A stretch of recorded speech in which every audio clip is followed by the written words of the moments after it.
Depende kung anong sitwasyon kinalalagyan mo ngayon. In case of Abraham, nagawa niya yung ganitong kasalanan.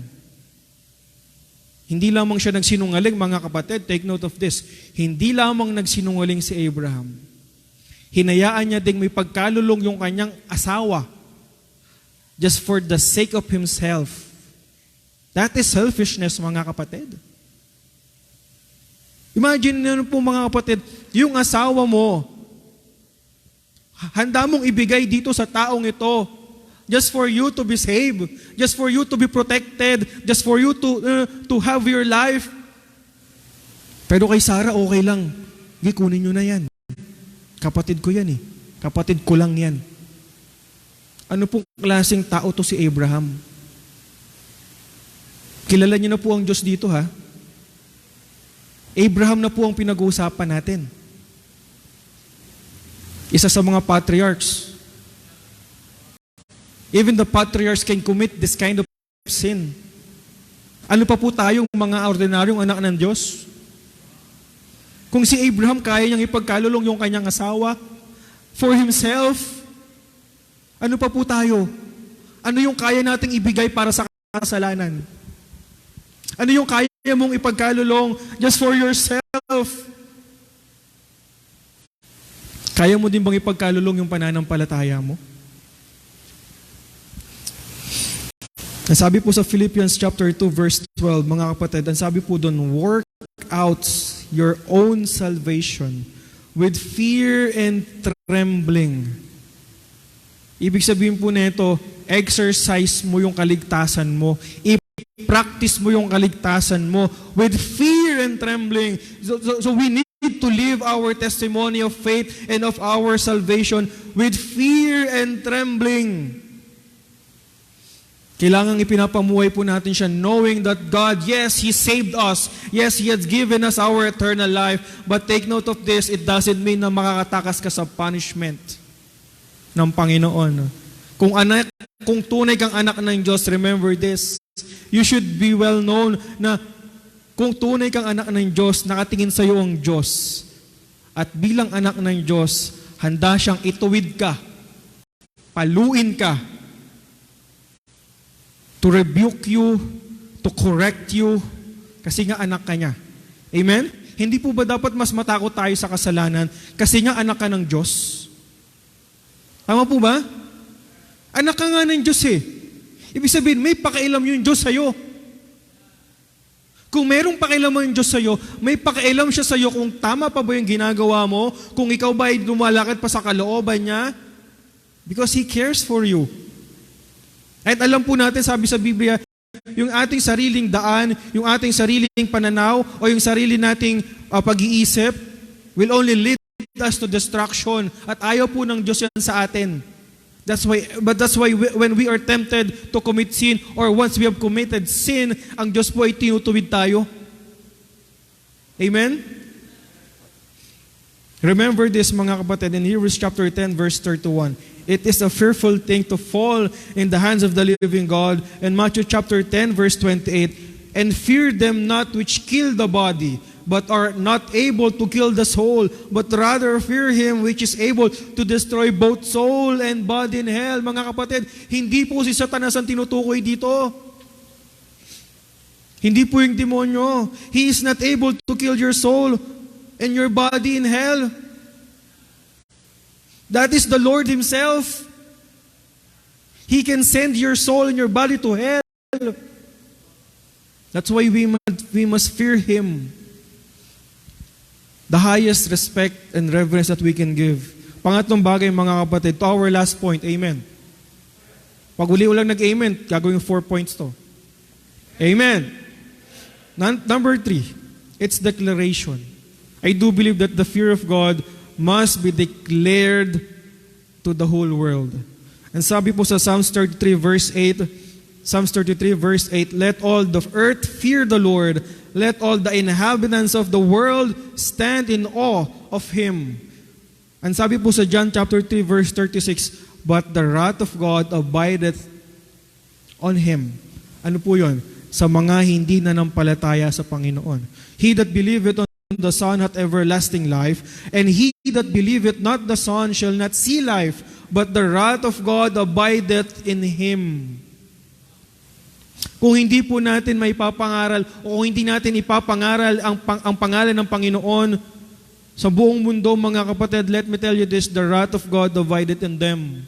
And that is true in our lives. Kung hindi ka pa po ligtas, at tayo bilang mga Kristiyano, before, nung hindi pa po tayo nananampalataya sa Panginoon, what abided in us is the fear of God. What abided in us is God that hated sin. Now, nung tayo ay naligtas, what abided in us is the love of God. Amen? Kaya nga meron tayong buhay na walang hanggan. Now, this morning, kung hindi ka pa sure sa iyong kaligtasan, let me tell you this.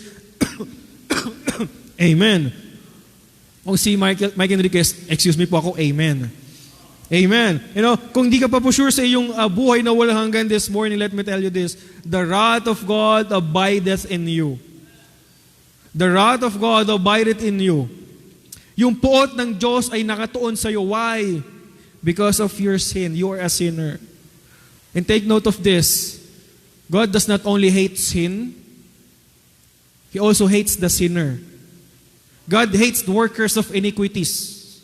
He hates the workers of iniquities. Kaya po ang Panginoon, ang pinapadala niya, hindi naman yung kasalanan eh. Walang yung maipapadala, kundi yung makasalanan sa impyerno.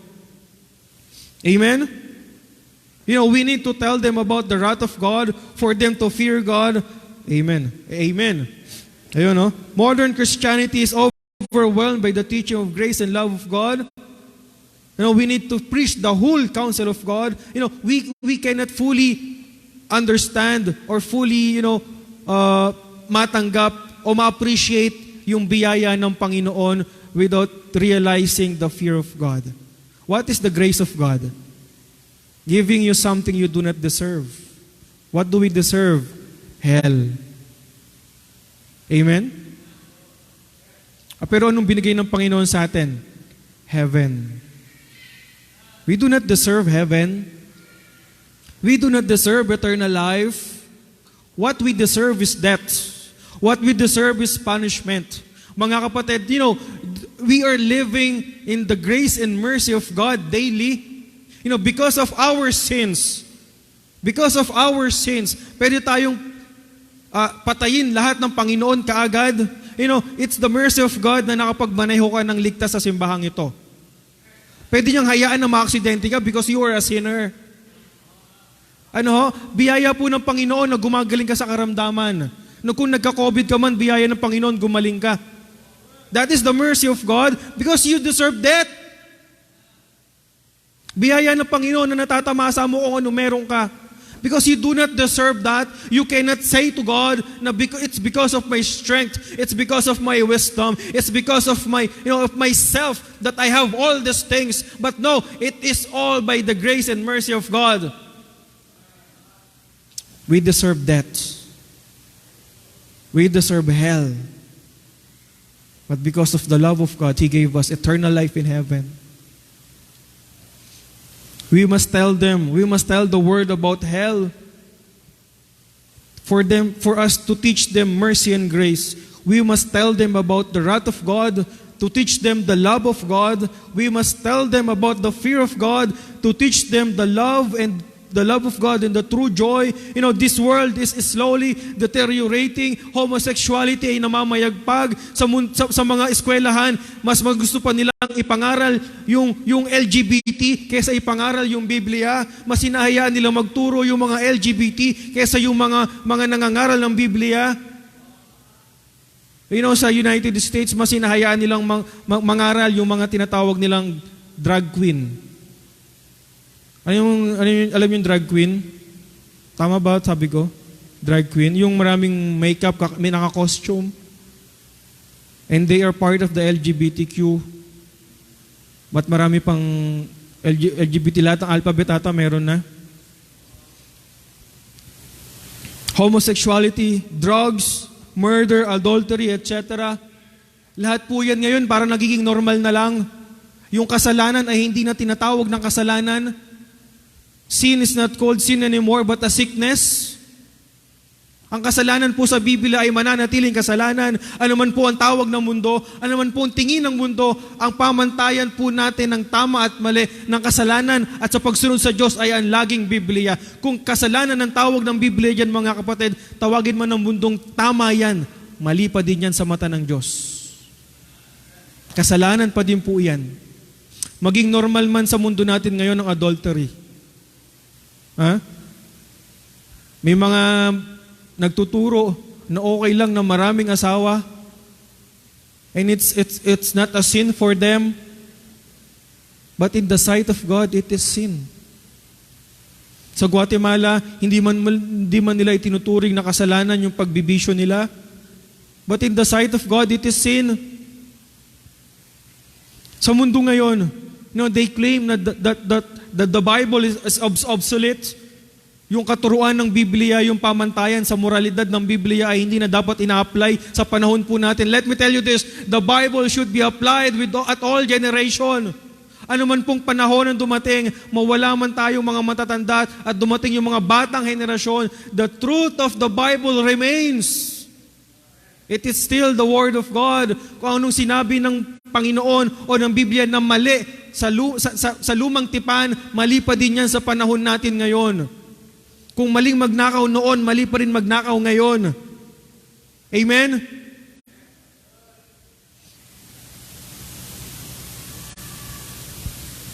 Hindi lamang po para sa mundo.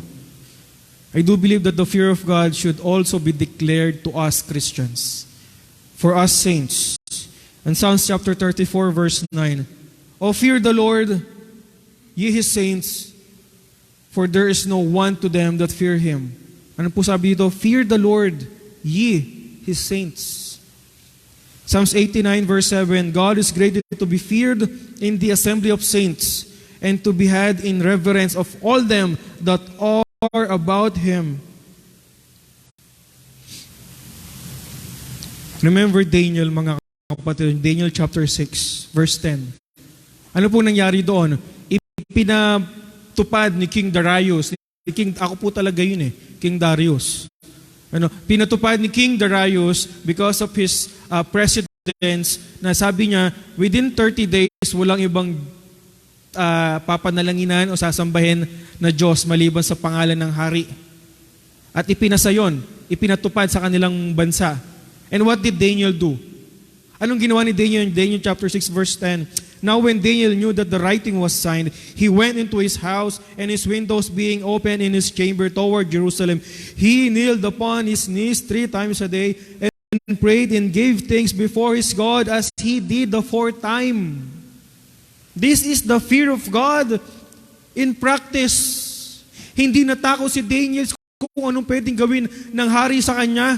Hindi natakot si Daniel kung anong pwedeng gawin ng batas sa kanya. Pwede po siyang patayin dito at this very moment. Pwede siyang lipunin. Kaya nga po siya tinapos sa lions den. Kasi ito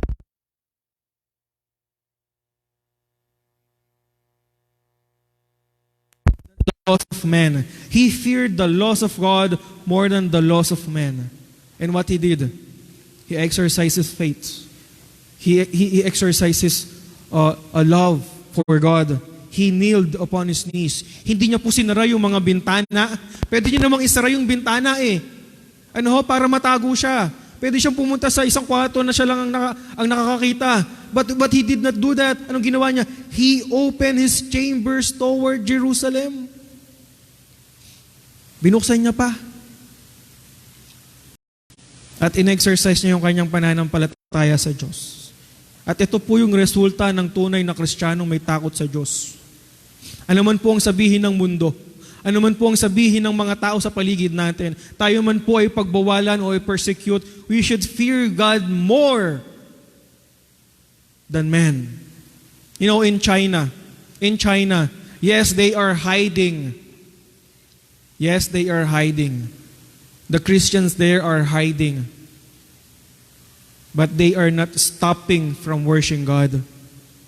Milyon-milyon po ang Kristiyano sa China. Milyon-milyon ho. And I saw a video about a preacher telling a story about China. Andun daw siya. May mga kongregasyon doon, may mga pastor sa China, and he asked them kung ilan yung hinahawakan yung tao, isa-isa. May sumagot na ilang libong tao, ilang milyong tao. Nagulat siya ngayon, ang dami nyo palang mga Kristiyano. And when we started preaching, he opened the Bible, nagbigay siya ng mga Bible doon sa kongregasyon. At hindi sapat. Hindi sumapat yung Bible na pinamigay niya. And he saw an old woman, isang matandang babae, na ipinasa yung Biblia sa katabi niya. At nagtaka siya at tinanong niya, bakit niyo po ipinasa yung Biblia? And the woman says, because I have memorized the Bible, this part of the Bible that you were about to read. Kabisado nung matandang babae, yung part ng Biblia na kanyang babasahin. At ang tinanong niya, hindi po ba bawal ang Biblia sa China? Hindi po ba kayo ay pwedeng mamatay when you have the Bible? Paano kayo nag-memorize? Saan nyo minemorize? She says, sa kulungan po. Sa kulungan. Pag nasa kulungan po kayo, you have all the time you need for you to memorize the Bible. Then he asked again, paano nyo po ipinasok yung Bible? Madali lang. Papira-piraso ng papel. Per page. Then what we do is, we memorize them quickly para may pasa naman namin sa iba. And that is how they memorize the Bible. Now sabi ng preacher, sabi nung mga Chinese men, sabi ng mga tao sa China, sabi na, preacher, pastor, nung Amerikano na pabalik na ng US, sabi niya, please do pray for us, sabi nung Chinese, please do pray for us na maging katulad namin kayo, mga Amerikano. Ang sabi ng preacher, no, hindi ko kayo ipagpe-pray na maging katulad namin kayo. But I will pray na kami, bilang mga Amerikanong Kristiyano, we will pray that we will be like you, Chinese Christians. Why? In America, minuto lamang ang babiyahiin mo papunta ng church, hindi pa pumupunta. In America, maganda yung uupuan ng mga tao, hindi pa pumupunta sa church. Hindi mo pa mapanatili ng buong service. But in China, they have to travel long hours of train rides just for them to get to church, at willing silang umupo sa isang kahoy o even umupo sa sahig just for them to worship God. But in United States, it's different. So they say, sabi yung preacher, no, I will pray that we Americans will be like you. Mga kapatid, that is a big testimony of fear of God. Kahit sila ay persecuted, kahit sila ay pinapatay, kahit sila ay kinukulong at pinagbabawalan, that did not stop them from worshiping God because they fear God more. Pwede naman, sa atin nga po mga tao, sa Pilipinas hindi naman tayo pinagbabawalang magsimba. Pero ang dami pa rin hindi pumupunta sa simbahan. Bakit? Hindi pa deserve ng Panginoon yung nag-iisang araw na ngalan sa linggo para purihin mo siya? Pupunta nga half day naman. Ano ho? Bakit? Hindi ba deserve ng Panginoon yung nag-iisang araw na nga lang na pupunta ka para sa Kanya at i-invest mo yung whole day para sa Diyos? Do you fear God? Are you giving Him the highest honor? Is that honor na binibigay mo sa Diyos? You cannot even go to church. Ang lapit-lapit. Alam mo, blessing po sa ating panahon Ang lapit ng mga simbahan. Sa amin na nga lang po sa Kabuyaw Isang tricycle, motor lang, hindi mo na kailangan ng helmet kasi hindi ka naman lalabas ng highway, iski-iskinita lang. Ang dami pa rin hindi nag-church. And that is the reality in all churches. Parang mas mahalaga pa yung mundo at yung oras sa mundo kaysa sa oras para sa Diyos. How can we say within ourselves na hindi, tama naman yung relasyon ko sa Diyos within the whole week? Yung Sunday mo, hindi mo nga maging matapat. Where's the fear of God in our lives? For our saints, for us saints, in our service, Sabi po sa Psalms chapter 2 verse 11, serve the Lord with fear and rejoice with trembling. We should serve God with fear. For us Christians, for us servants of God, are we serving the Lord with fear? Tayo ba'y naglilingkod sa Panginoon na may takot sa Kanya? Do we fear that, na hindi nagiging sapat yung ating effort? We should be afraid. We should fear God when we are not giving our best to God. Amen? Dapat po natatakot tayo bilang mga anak ng Diyos kung hindi natin ibinibigay yung the best na paglilingkod na meron po tayo. God doesn't deserve a mediocre service. God doesn't deserve a mediocre worshipers. In fact, God doesn't simply deserve the best. He deserves all. When we say the best, that is just a portion of the best of your life. But when we say all, He deserves all of you. He deserves all of your lives. Lahat ng aspeto ng buhay mo, financially, family, lahat. He deserves everything. In our daily lives, mga kapatid, in our everyday life, let us be reminded on Proverbs chapter 23, verse 17, let not thine heart envy sinners, but be thou in the fear of the Lord all the day long. We should be living in the fear of God all the day long, mga kapatid. With fear of the Lord in our hearts, we can rest assured that we are living in the will of God daily. If we do not, if we do not fear God, we will have a form of Christianity that is not pleasing to God, the Christianity of convenience. Alam niyo yon, the Christianity of convenience. Kristiyano ka lang pag convenient ka. Maglilingkod lang ako pag convenient sa oras ko. Magbibigay ako ng time pag convenient sa akin. No, God doesn't deserve that kind of service. Magbibigay lang ako sa Panginoon yung tira-tira lang kung anong meron ako. God does not deserve spare time. He deserves our time entirely.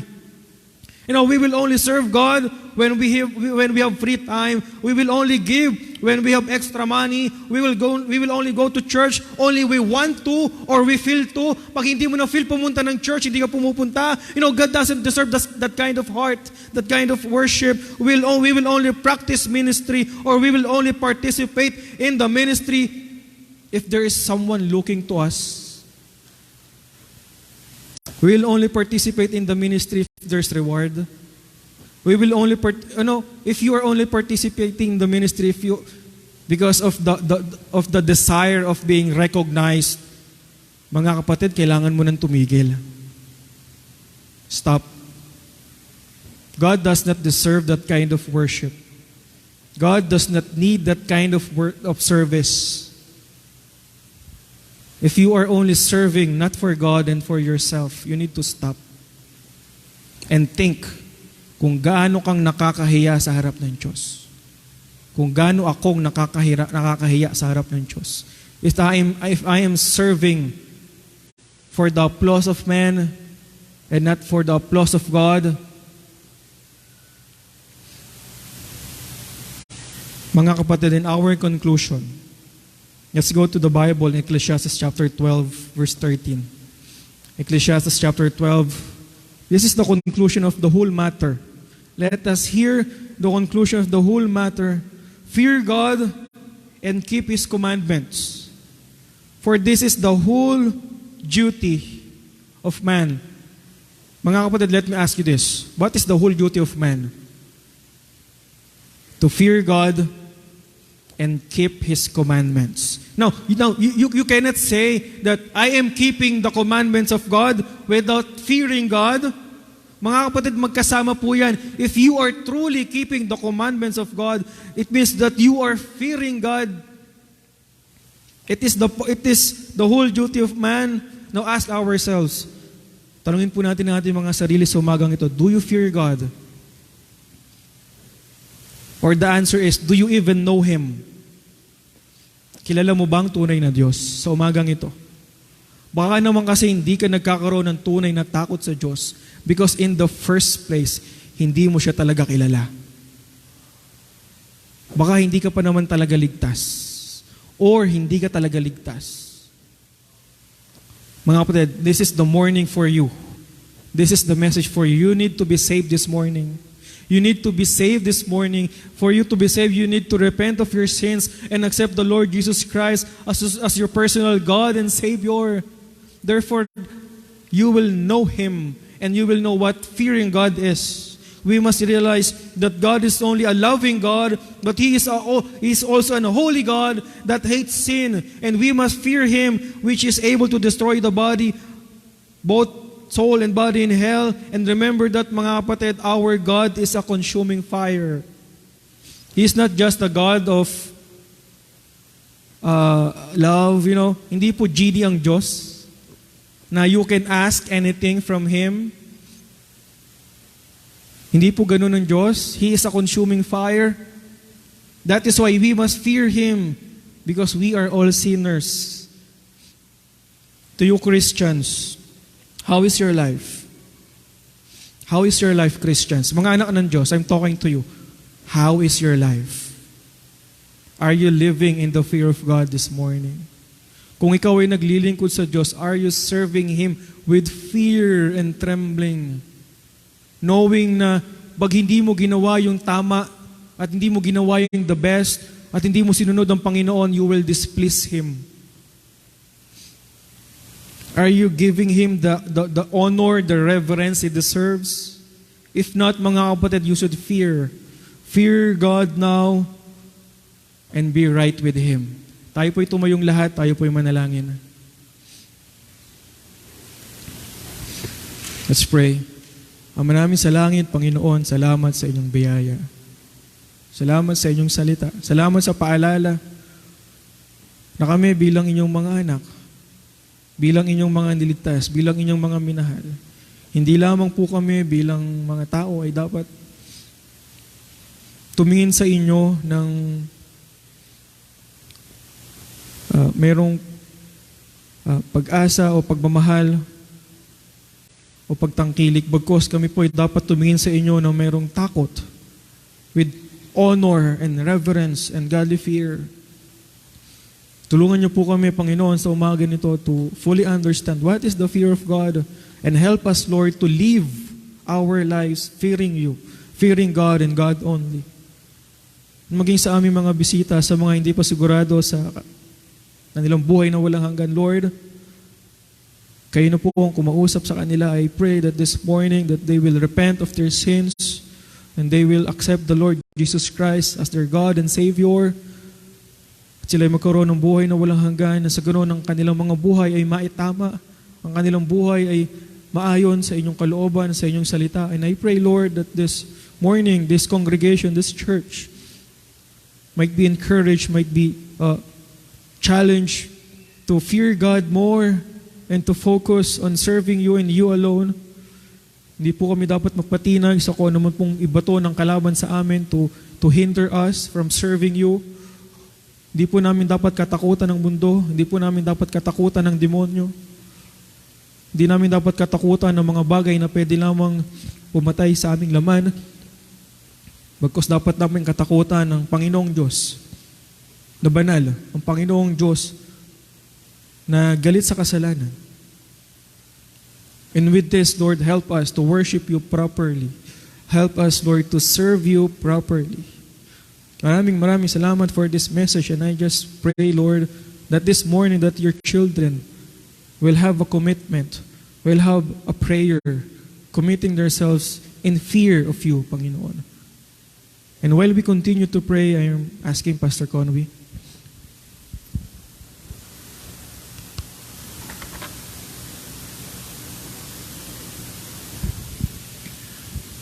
Habang nakatungo po at nakapikit bawat isa, mga kapatid, ito po ay napakahalagang pagkakataon para ating lalong kilalanin na ang takot sa Diyos ay hindi dapat mawala sa atin. Kapag ka naging mas malaki ang takot natin na mawala ang sarili nating kaligayahan kaysa sa takot sa Diyos, magpapatuloy tayong lahat sa kasalanan. Pag mas malaki ang takot natin na mawala yung sarili nating kaligayahan, kaysa sa takot sa Diyos, magpapatuloy tayo sa kasalanan.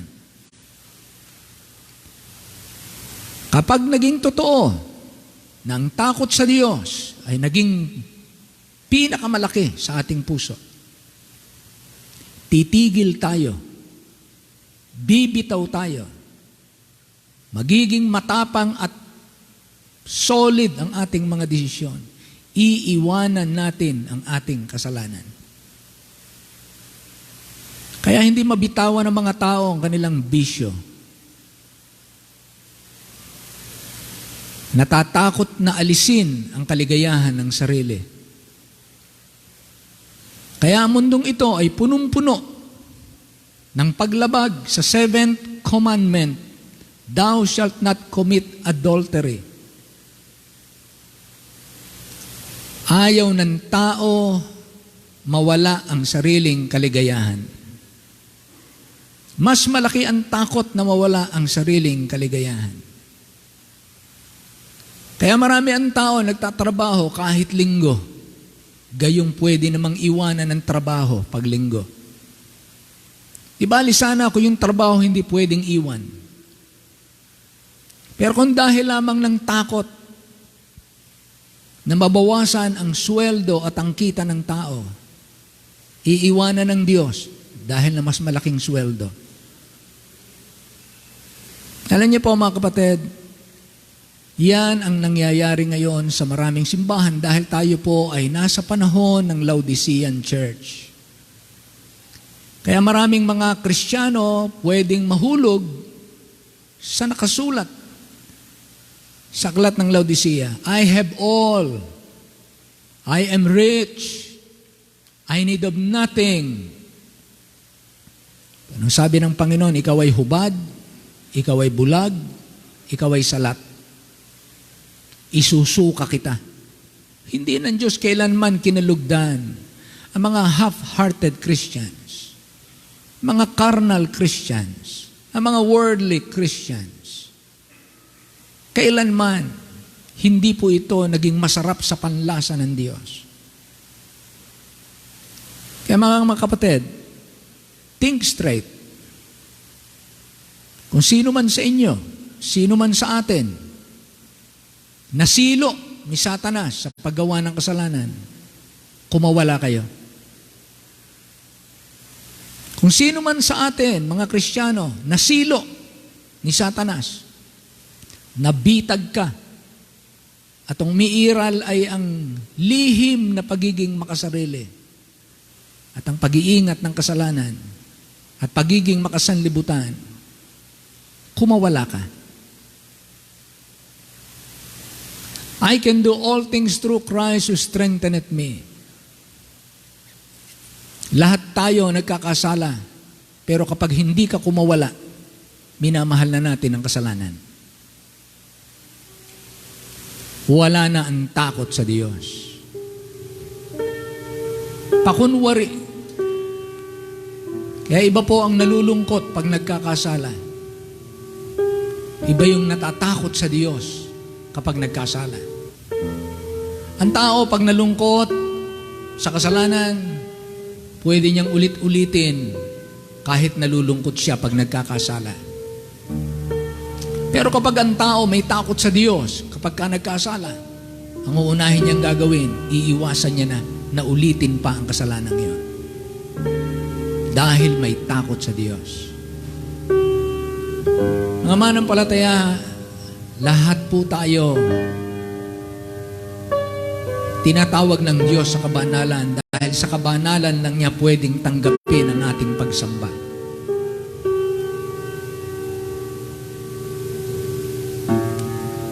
Kalimutan niyo mga salita ng mga tao, pero huwag niyong kalimutan ang salita ng Diyos.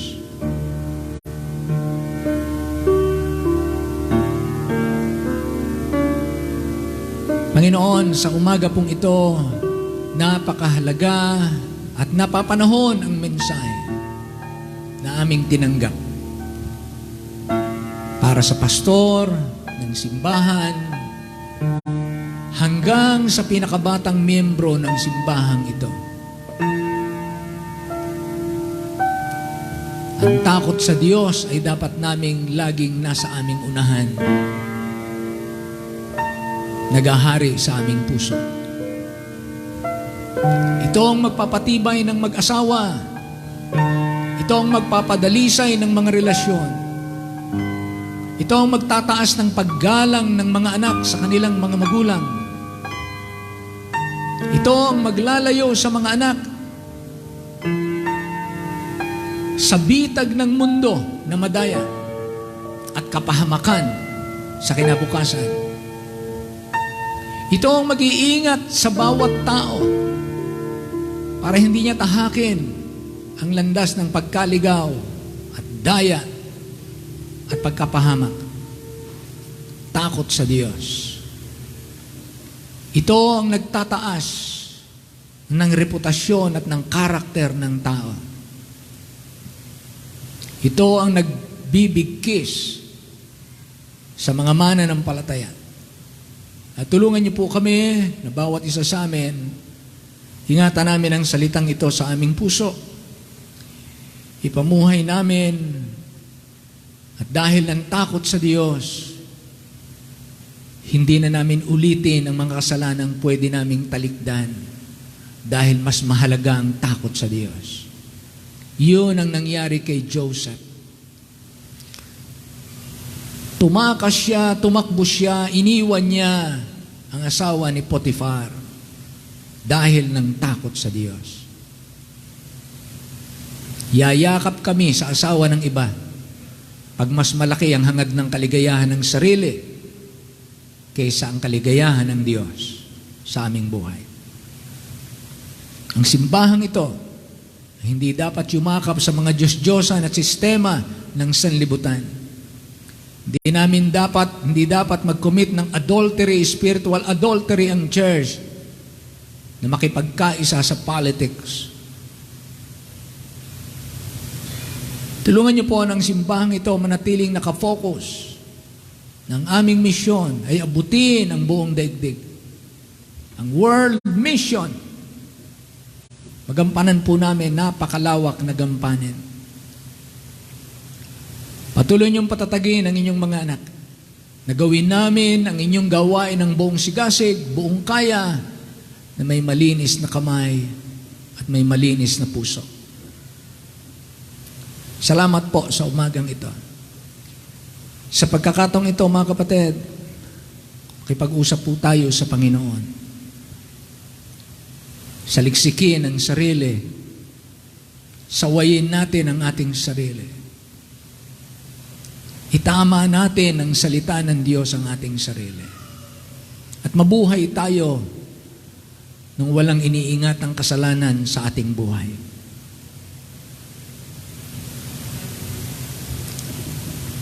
Tayo po sandali pong manalangin, makipag-usap tayo sa Panginoon. Dito po, sa unahan, pwede po tayong lumapit, pwede tayong lumuhod, makipag-usap sa Kanya. Tagpuin natin ang ating Panginoon. Lord, palakihin niyo po lalo ang takot ko sa iyo. Kailangan kita. Kailangan ko yung mensaheng ganito. Nakita ko yung aking sarili habang binabaybay ang salita ng Diyos. This is what is missing in my life. I'm singing in the choir. I'm winning souls. And at the same time, I am worldly. And I'm committing a sin or I'm hiding a sin in my life. Are you that person? Are you that Christian? Be honest with God. Get right with God. Ang mundong ito hindi nangangailangan ng mga fake na mga Christians.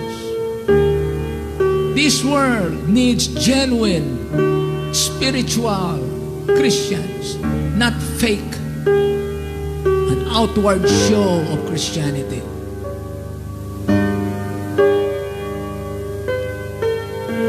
Confess your sins and forsake your sins.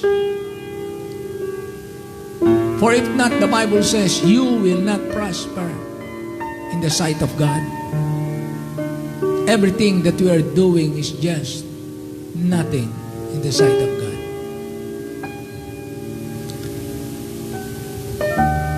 Sa mga kaibigan po namin na narito, if you are a visitor, wala po kayong katiyakan ng langit. Pagka ang kamatayan dumating sa inyo, marami na kayong sinimbahan, marami na kayong binasa, marami na kayong ginawang mabuti, marami kang takot sa puso, marami kang tanong. Pero sa lahat ng tanong, ang nangingibabaw, pag ikaw ay namatay, saan ka pupunta? Saan pupunta ang aking kaluluwa? Kaibigan, kung wala kang katiyakan ng langit, ito ang araw at pagkakataon. Si Kristo, ipinako sa krus. Siya lang ang pwedeng tumubos sa iyo. Siya lang ang pwedeng magligtas sa iyo. Siya lamang ang tanging tagapagligtas. Hindi ang iyong mabuting gawa. Tanggapin mo si Kristo ngayong umaga at pagtiwala mo siya ng buong puso, ililigtas ka niya dyan sa iyong kinatatayuan. Hihilingin ko po na pakitaas po ang kanang kamay kung meron po ngayong umaga, Pastor, hindi po ako tiyak na ako'y sa langit pupunta, pero gusto ko pong malaman, gusto kong makatiyak. It's my desire. And I want to be sure and I want to be saved. Gusto ko pong maligtas. Pakitaas nga po ang kamay kung meron po dito. Walang katiyakan ng langit. Gusto mong makatiyak. Pakitaas po ang kanang kamay. Will you do that? Okay, mga mananampalataya. Napakaganda po ng mensahe. Dalahin natin sa ating puso at ating ipamuhay sa araw-araw. Maraming Diyos, salamat po sa umagang ito. Thank you, Lord, for the preacher. Thank you for the message. Salamat po sa inyong mga anak na narito. Kaya kami narito para pakinggan ang iyong salita at kami turuan, patibayin, sawayin, akayin sa iyong kalooban. Bless niyo po ang mga naka-online. Salamat po. Nawa kung meron pong nananambahan at nakukontento sa online, nawa matutunan niyang dumalo ng panambahan sa lugar na sinabi ng Panginoon. Huwag niyong pabayaan ang inyong pagkakatipon, kagaya ng ugali ng iba. At kung mamahalin namin ang Panginoon, sikapin namin na buong puso, huwag po namin bigyan ng tip ang aming Diyos. Hindi niya deserve na siyang nagbigay ng aming buong buhay, pagdamutan namin ang Diyos na nagbigay sa amin ng lahat. Ikaw po magpala para pagtagumpayan namin ang mga sarili-sarili namin at ang panaigin